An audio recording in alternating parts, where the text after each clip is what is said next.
communications director for President Trump. He joins us now live. Good to see you, Mooch.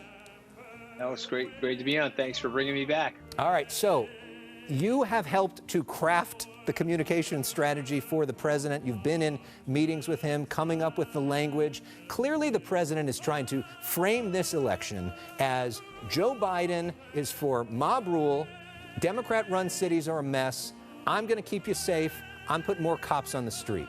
Is that an effective message for him, even if you may not believe him on it? Do you think that works? Well, listen, it's obviously not an effective message because it has such an overbite to it that it's just not credible. The president's speech tonight could be summed up in one sentence. I am Donald J. Trump, and I'm here to save you from Donald J. Trump's nightmare of America.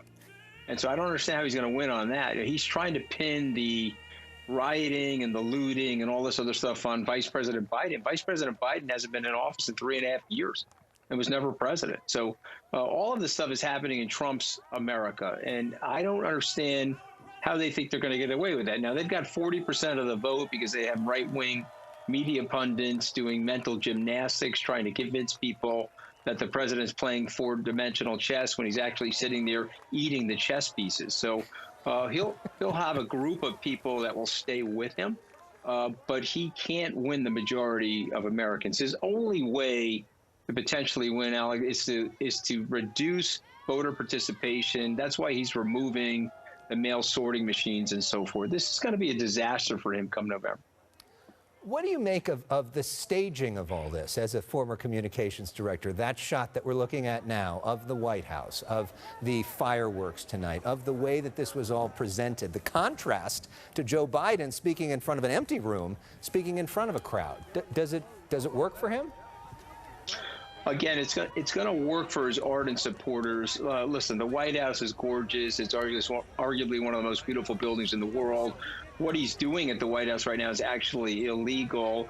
He's using the People's House and federal land for campaign and political purposes. That's why you have so many protesters outside the White House right now, among other reasons. But the truth be told, the rational, healthy, wise decision was to do what Joe Biden did. The spectacle, reality TV show, over-dramatic, over-biting decision was to go with what the president did. But I do accept that the optics of that and the visuals of that were spectacular, but there was also an eeriness to that. There was a, wait a minute, we're in the middle of a pandemic and there's 1,500 people there without any masks on. They're creating a super spreader event.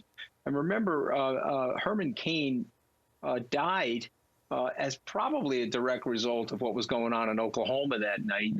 10 or 12 days after that Oklahoma rally, he died of COVID-19. So I hope and pray, frankly, that none of those people get sick. But it certainly left them open to it. And this is another problem for the president. He lies about the science.